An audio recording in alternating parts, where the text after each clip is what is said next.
मैया का नाम कौशल्या है, और जो पीछे पीछे चल रहे हैं गोरे गोरे हैं, जिन्होंने पीतांबर पहन रखा है, गले में हरा दुपट्टा डाल रखा है, सुनु सखी तासु सुमित्रा माता, इनकी मैया का नाम सुमित्रा है।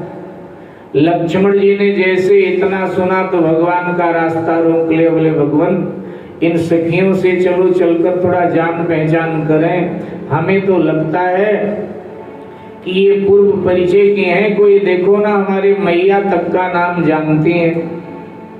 तो भगवान श्री राम ने कहा सीधा चलो, ये माया का नगर है, ये माया की सखियां हैं, कहीं तू अटक सकता है, भटक सकता है।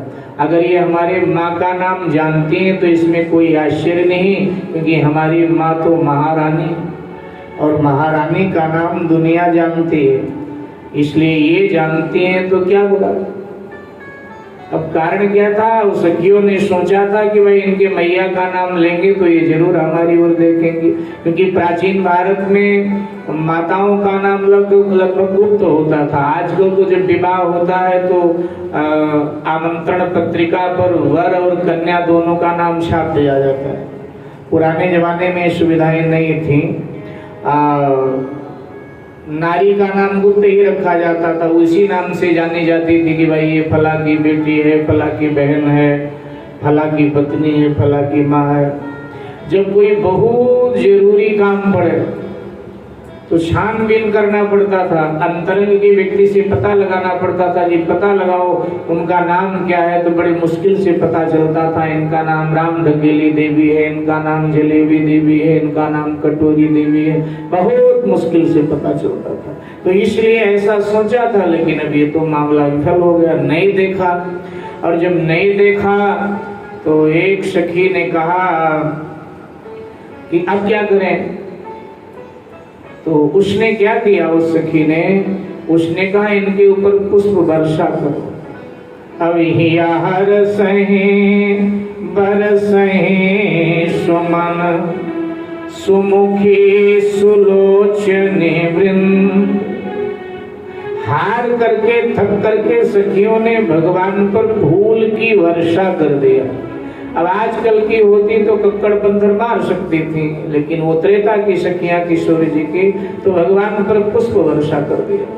सुमन का एक अर्थ मन भी होता है, माने अपना मन ही भगवान को अर्पित कर दिया। सुमन का दूसरा अभिप्राय है पुष्प, फूलों की वर्षा कर दिया। अब इसके बहुत सारे अभिप्राय हमारे महात्मा लोग देते हैं, लेकिन समय का अभाव है, इसलिए संक्षेप में हम यात्रा करेंगे। तो पुष्प की वर्षा कर दिया, और जब पुष्प की वर्षा किया तो अब भगवान की मजबूरी हो गई ऊपर देखने की। आप कितने अकड़े बैठे हो और कोई आपको पुष्पमाला अर्पित करे, तब तो खड़े होकर कृतज्ञता के नाम पर तो हाथ जोड़ोगे ही कि आपने हमें पुष्पमाला अर्पित किया, धन्यवाद तो करोगे। तो ऐसे ही सरकार को लगा कि अब मुझे धन्यवाद तो देना पड़ेगा। भगवान श्री राम ने दोनों हाथ जोड़े और जैसे अपना मुखमंडल ऊपर किया सखियों को धन्यवाद देने के लिए, जैसे भगवान के मुखमंडल का दर्शन किया, प्रेम विभोर होकर सखियां सब अट्टारी से उतर उतर कर आई और भगवान को घेर करके खड़ी हो गई। सब भगवान के रूप माधुर्य में डुबकी लगा रही हैं, धन्य धन्य हो रही हैं। और सखियां कहने लगी कि भगवान,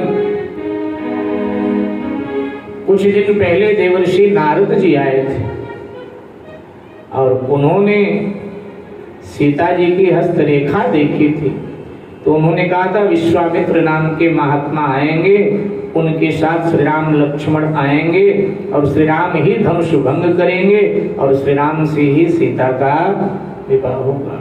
बस तभी से हम सब ने आपसे रिश्ता जोड़ लिया था, तभी से रिश्ता जोड़ लिया। कोई कहती हैं कि सीता हमारी बड़ी बहन है, तो इस नाते आप हमारे बहनोई लगे। कोई कहते हैं हमारी छोटी बहन है, तो भी आप हमारे बहनोई लगे। कुछ विवाहित सखियां हैं, सो कहती हैं कि सीता तो हमारी ननद है, तो आप तो हमारी नंदोई लगे। तो इस तरह से भगवान से मधुर संबंध स्थापित कर रही हैं सखियां, और कुछ प्रेमालाप कर रही हैं, विनोद भगवान से सखियां कर रही हैं कि हमारा रिश्ता तो आपसे विनोद का है। भगवान चुपचाप उनका वो मधुर विनोद सुन रहे हैं।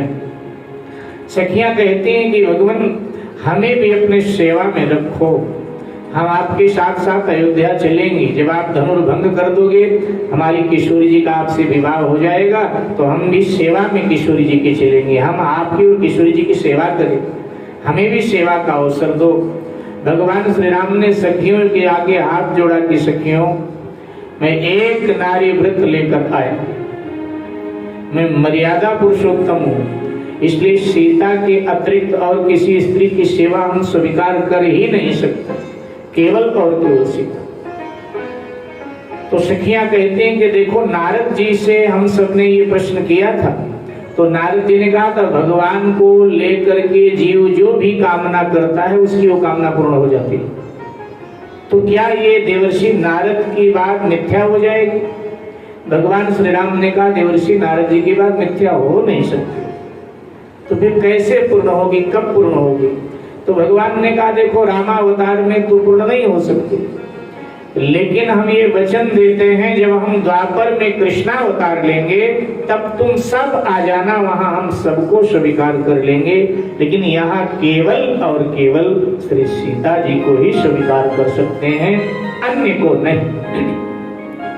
सखियों ने दर्शन किया भगवान का और विनोद करते हुए यहाँ से सखियां निज भवन की ओर चली गईं। भगवान की यात्रा आगे बढ़ी। अब थोड़ा सा विचार कर लेते हैं, यहाँ विवेचना करके फिर आगे बढ़ते हैं। जनकपुर में जब भगवान श्री राम लक्ष्मण प्रवेश करते हैं तो सबसे पहले दर्शन किसने किया भगवान श्री राम लक्ष्मण का? अब ये भी बताया किसने किया? बालकों ने किया। अभिप्राय ये है, जिनका हृदय बालक की तरह निर्मल है, जिनकी बुद्धि बालक की तरह भोली है, ऐसों को राम दर्शन पहले प्राप्त होता है। और फिर लिखा है बालकों को भगवान ने अपने संग रख लिया, बोले हम जब तक जनक का दर्शन करें तुम हमारे साथ रहो। माने जो भोले हैं ना, वही भगवान की टोली में शामिल हो सकते हैं, चालाक लोग। फिर दूसरा दर्शन किसने किया? जनकपुर के पुरुषों ने। लेकिन जनकपुर के पुरुषों ने दर्शन किया लेकिन बातचीत नहीं कर पाए, परिचय नहीं प्राप्त कर पाए।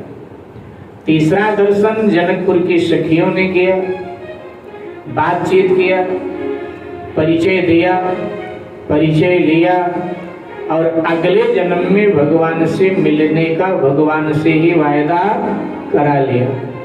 ध्यान दीजिएगा, पुरुष अहंकार का प्रतीक है, माताएं बहनें भक्ति की प्रतीक है, अहंकारी को ईश्वर का, माताएं बहनें विनम्रता की प्रतीक है।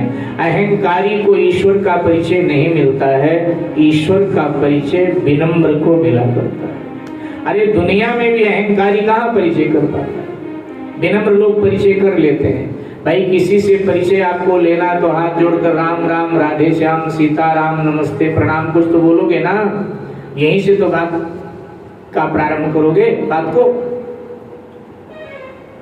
दूसरा अभिप्राय है, पुरुष ज्ञान है, माताएं बहनें भक्ति हैं।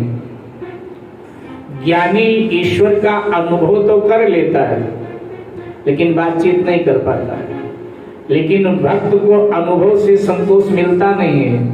भक्त कहता है अनुभव में आए हो तो सामने भी आओ, और जब सामने आ जाते हैं भगवान तो कहता है सामने आए हो तो बातचीत करो। तो भक्त तो भगवान से बातचीत करता है, हंसता है, हंसाता है, रोता है, रुलाता है, गाता है, गवाता है, नाचता है, नचाता है।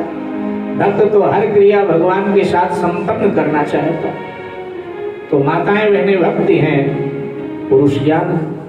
तीसरा अभिप्राय, पुरुष नीचे खड़े हैं और माताएं बहनें कहाँ खड़ी थी? अट्टारी पर खड़ी थी।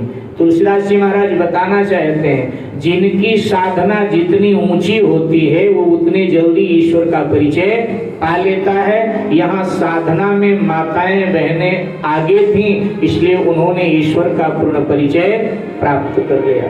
भगवान धनुषीय के मंडप आदि देख करके गुरुदेव के पास आए। संध्या काल हो गया, संध्या किया है, भोजन विश्राम हुआ है।